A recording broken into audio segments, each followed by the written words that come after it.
Hi everyone, it's Erin again.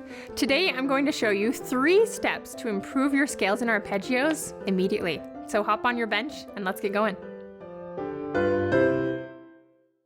Step number 1 is to keep a firm finger on every single note. Step number 2 is to drop your arm weight into every note. And step number 3 is to connect all the notes to make a musical swing or a musical shape, I like to call it. So let's apply this to a scale for a minute. I'm going to use the C major scale. You can use whatever scale you'd like, maybe one from a piece that you're working on. So the first step, firm fingertips. You can notice that this is never collapsing or turning into what I call pancake hands, pancake fingers. If you stay right on the tips, you're gonna hit the right notes and it's gonna sound better, feel easier, and you'll keep relaxed. Number 2, now we want to drop our arm weight. This can be tricky at first, but pretend that you have a string wrapped around your wrist and your arm is completely heavy and relaxed. Someone pulls up that string.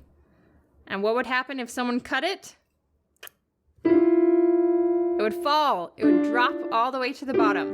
That's the sound you want, even though that sounded so ugly, right? You want to drop all the way to the bottom of each note,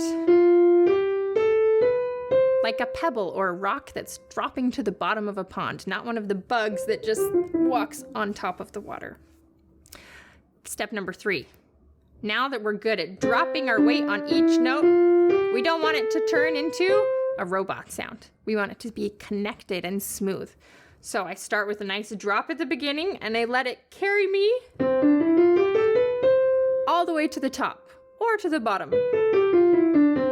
It can feel like a swing, it can feel like a full circle. You want to think of creating a shape, and it's going to make it sound beautiful and be more fun to play. In a piece of music, it's going to sound, instead of like a robot like this,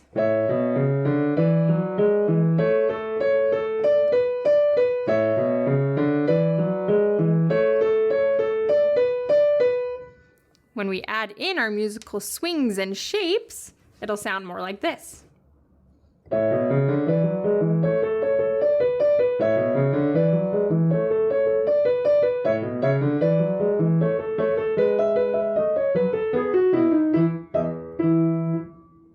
Did you see some shapes? Did you see my wrists moving?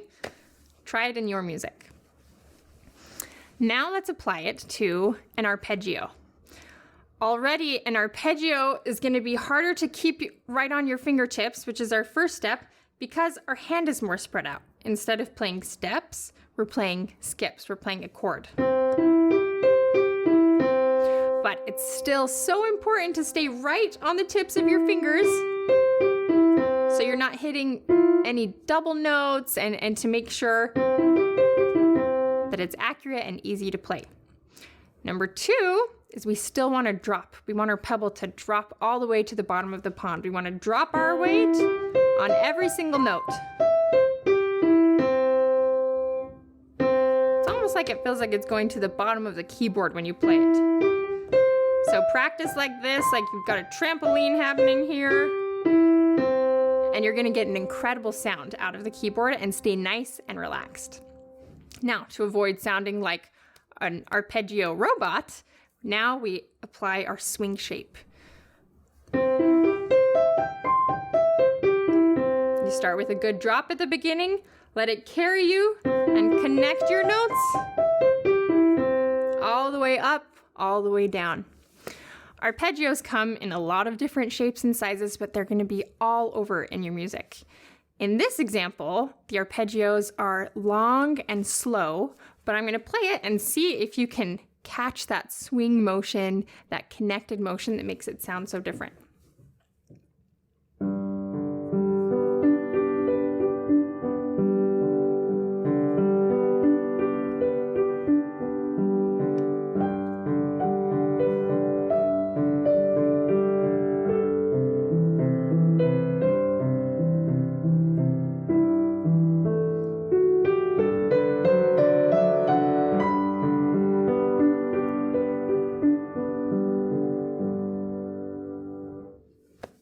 Did you see it? Try it in your own music. And extra points if you saw where I played a scale with one hand and arpeggio with the bottom hand. If you apply these to your music, it's going to sound better, it's going to feel easier, and your scales and arpeggios are going to be amazing.